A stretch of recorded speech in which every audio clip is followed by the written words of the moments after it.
So Nick, one of the reasons you broke the world record in doing the pool and the 100 backstroke is because of your phenomenal underwater kicks. What are things you emphasize and what are things you've been working on to improve those underwater kicks? One thing that I try to emphasize is starting my kick really from right below the chest, right in the upper abs, and I start from the upper abs down and try to really whip it in both directions, up and down. What that does is it actually sets up, a powerful up and a powerful down kick, so you're not just getting one kick, you're basically getting two kicks every time you're doing one motion. Right. And one of the things about Nick, and one of the big benefits of Nick, is that he's about 6 foot tall. So one of the things that hurts some of the taller guys is that they generally can't stay as connected as a guy like Nick. So there's actual benefit. One of the great things in our sport is that underwater kicking, and if you'll take advantage of that, there's unbelievable potential. Of the strokes, freestyle right now the fastest, underwater body dolphin kicking is the second fastest thing you can do in the water. Now Nick, when you raced and you come off of your start, are you trying to kick as fast as you can or as big as you can, or what are the things you're trying to do? I try to make sure that I'm not fighting the water.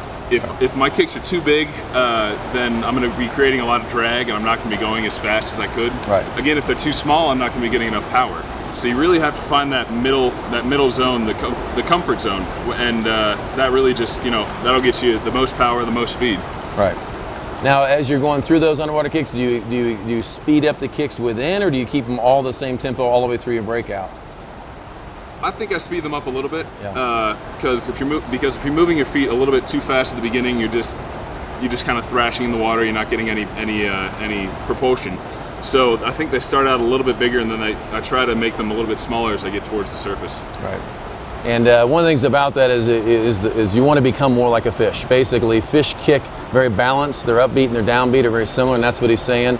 And one of the things Nick does well is he does that, but still has room to improve. What the fun thing is to be even faster. There's fine details that you can work on, but some of the standard things that never go away are maintain proper body line, a little bit of movement on the leading edge with the hands, but not a lot, and then have that go through your body and really have the power begin at the ribs and down, and that's where you want to be in a proper position, and that's why you need the flexibility as much as you need the power in your developing of your careers. Wouldn't you agree?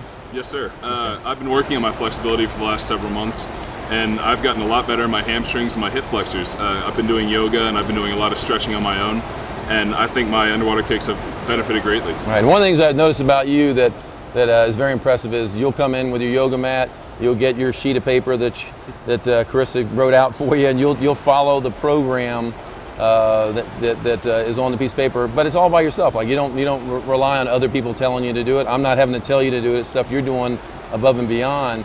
And I don't know of any world record holder that I've ever seen that doesn't do things above and beyond. And given that this is your first world record, I think there'll be more to follow. But I think that's the thing we want to encourage young people to do is listen to your coach, be intent, and at the same time go above and beyond.